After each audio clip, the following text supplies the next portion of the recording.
Hi everyone, today we will talk about how to fix or how to solve the problem of autoclose on the application of NFL app. You will go to settings. In this page, you will go to apps, default apps, app settings.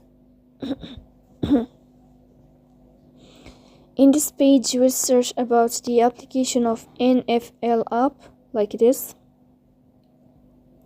Here in this page of app info, you will click on first stop and you can click OK. Here you will enter to the window of storage. Then you will click on clear cache.